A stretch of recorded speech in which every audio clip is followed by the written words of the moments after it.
இரண்டை கொண்டு போய் என்ன பண்றாரு? தாகத்தை தீர்க்கிறார். எவ்வளவு அருமையான ஆண்டவர் பாரு.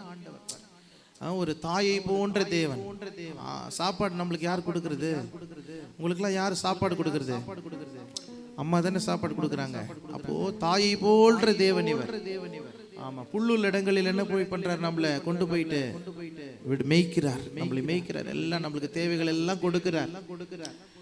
தண்ணீர் அண்டை கொண்டு போய் நம்ம தாகத்தை தீர்க்கிறார். நீங்க எல்லாம் இப்போ எழுத்தின் பிரகாரமா பிளெஸிங்ஸை பார்த்துருப்பீங்க. உங்களுக்கு தேவையானதெல்லாம் கிடைக்கும். ஆவிக்குரிய பிரகாரமா சில தேவைகள் உண்டு. எப்படி உங்க வயிற்றுக்கு பசி எடுக்குமோ அதுபோல ஆண்டவர் படைத்த நம்ம ஆத்துமாவுக்கு பசி எடுக்கும். தெரியுமா? ஆத்துமா இருக்கு தெரியுமா? உங்களுக்குள்ள ஒரு ஆத்துமா இருக்கு. அந்த ஆத்துமாவில் ஒரு டிஸ்டர்பன்சஸ் இருக்கும். ஆமா, அந்த ஆத்துமாவுக்கும் பசிக்கும்.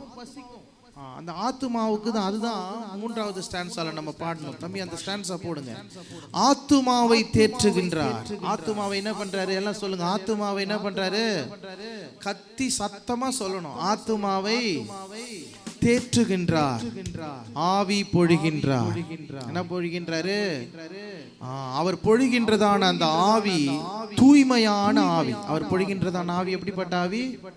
தூய்மையான ஆவியை நம்முடைய ஆத்துமாவுல பொழிய பண்ணி நம்முடைய ஆத்துமாவை அவர் தேற்றுகிறார்.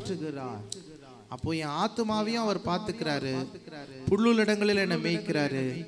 தாகம் தீர்க்கும்படி தண்ணீர் அண்டை கொண்டு போய் விடுகிறாரு. ஆனபடினால ஜீவனுள்ள நாட்கள் எல்லாம் கிருபை என்ன பண்ணும்? என்ன ஃபாலோ பண்ணி வரும். ஜீவனுள்ள நாட்கள் எல்லாம் அவருடைய கிருபை என்ன பண்ணும்? தொடரும்.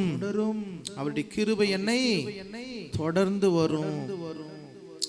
ஓகேவா? அவனுக்கு குறையே இருக்காது. ஆத்துமாவை ஆண்டவர் தேற்றுகிறார்.